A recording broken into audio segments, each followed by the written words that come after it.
1939年、沖縄県本部町。この小さな町に一人の少年が生まれました。根呂目邦明。後にその名は世界のウイルス研究の最前線で語られる存在となります。根呂目は教員を経て琉球大学農学部へ進学。その後、北海道大学獣医学部を卒業しました。大学院在学中に当時の厚生省の誘いを受け、国立感染症研究所に入所します。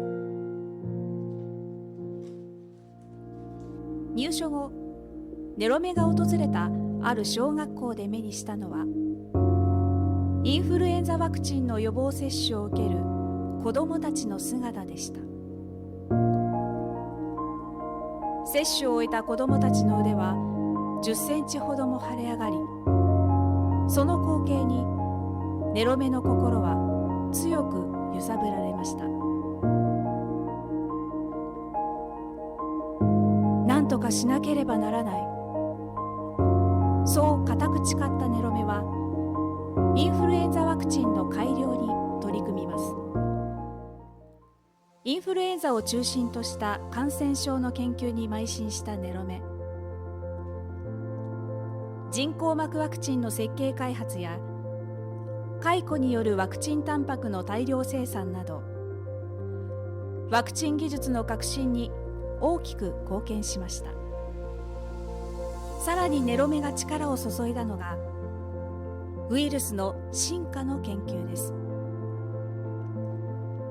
中でもスペイン風邪ウイルスの遺伝的ルーツの解明は、ウイルスの起源をたどる壮大な挑戦として世界の注目を集めました。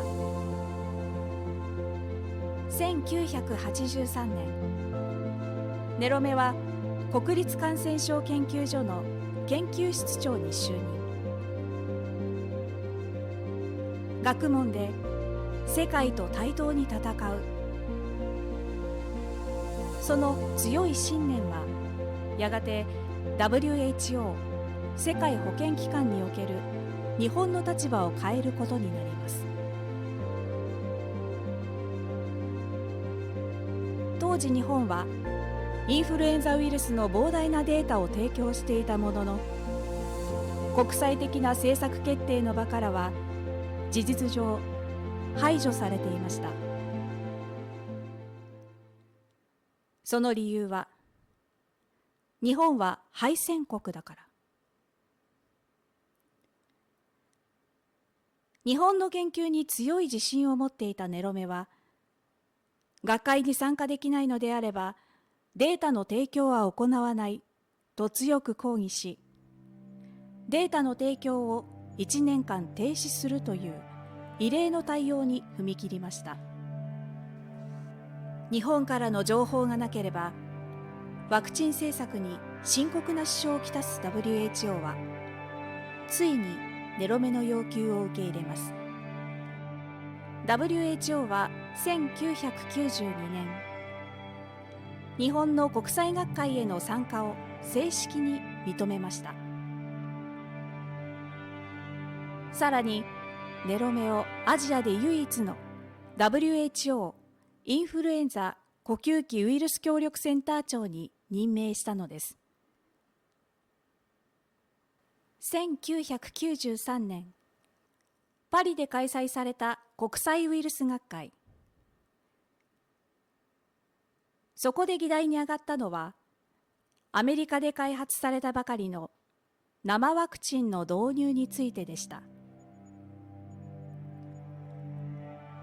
一部の専門家からは、ワクチン政策が十分とは言えない日本に対して、この新しい生ワクチンを導入すべきだという提案がなされます。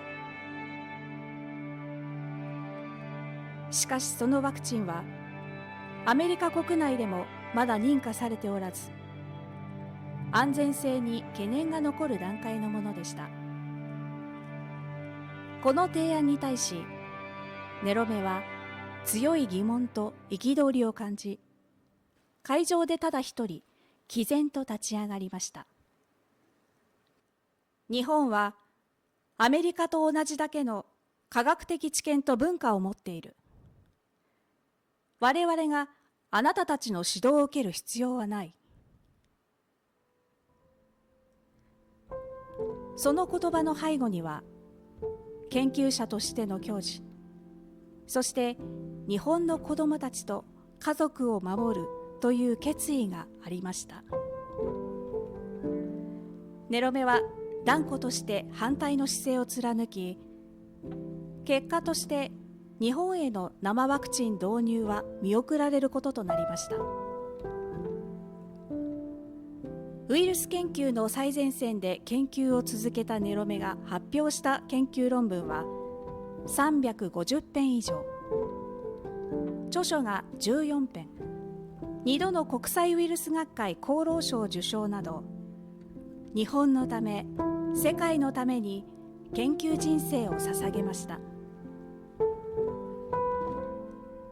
2000年、国立感染症研究所を定年退官したネロメ。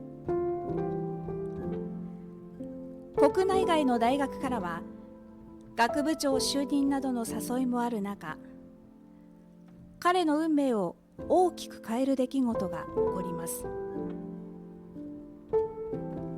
それは恩師の死でした。末期がんと診断された恩師の姿がネロメの脳裏に強く焼き付いています。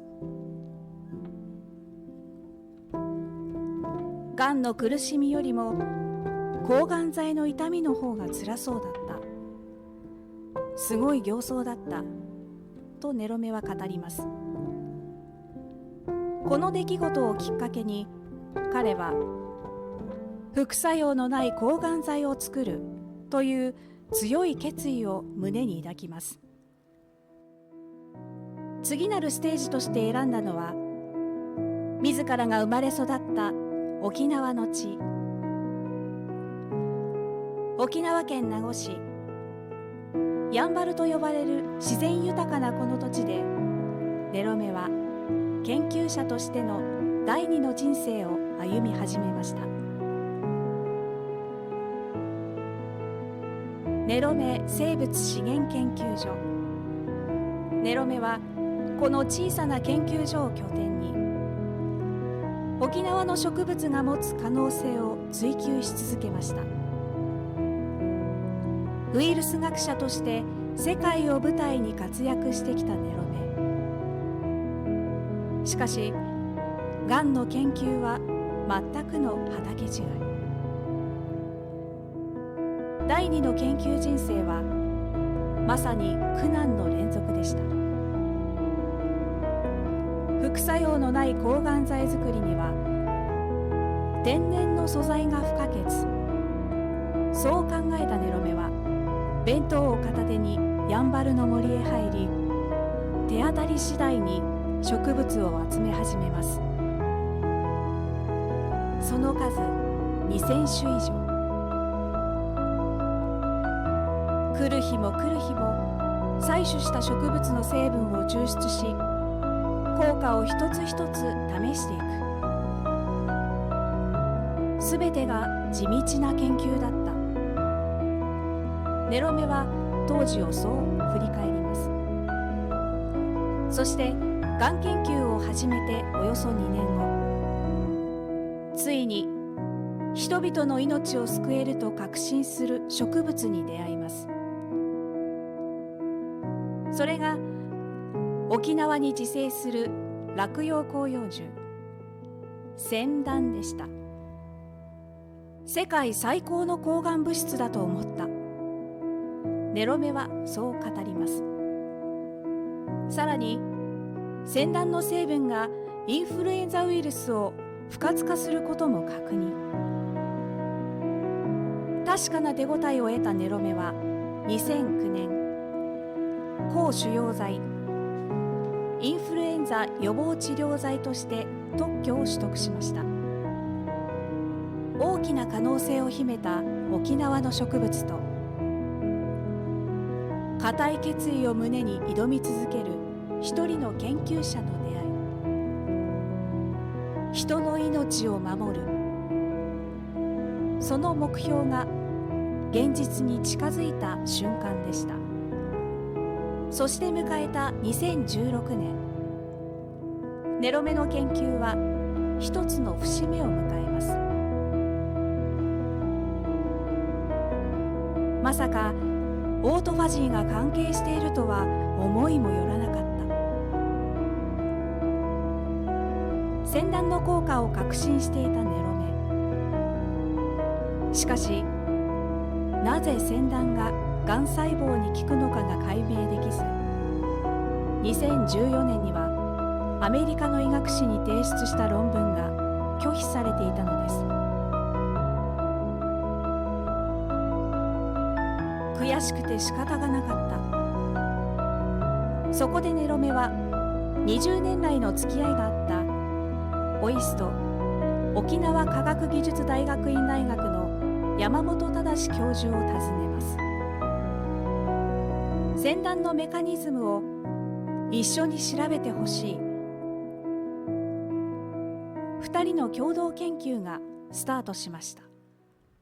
ネロメから依頼を受けた山本教授は胃がんのがん細胞で研究を開始。センダンの成分を加えると細胞内に液胞のようなものができ、しばらくするとがん細胞が死ぬことを確認しました。明らかに何らかの現象が起こっている。実験を繰り返すうちにがん細胞が自食作用を起こして死に至るオートファジーの現象に似ていることが分かりました。これがオートファジーか。目の前で繰り広げられる現象に2人は釘付けになりました。ネロメは山本教授と共同で論文を執筆。センダンの葉から抽出した成分が39種類のヒトがん細胞に対して効果を示すことを実証したこの研究成果はアメリカの医学誌アメリカン・ジャーナル・オブ・キャンサー・リサーチに掲載されました。この論文のタイトルは亜熱帯沖縄諸島に自生するセンダン葉抽出物の抗がん作用。沖縄の生物資源で世界の人々の健康に貢献したいというネロメの思いが込められていました。医薬品化の夢こそ叶わなかったものの、ネロメの研究成果は健康飲料として商品化され、今も愛飲されています。学問で世界と対等に戦う、人の命を守る、2つの思いを原動力に世界を駆け巡り、晩年は故郷で自然の力と向き合った一人の研究者の人生。恩師、仲間、家族、職員、多くの人に支えられながら歩んだ86年の生涯でした。そして今もやんばるの森に抱かれながらネロメの研究は静かに息づいています。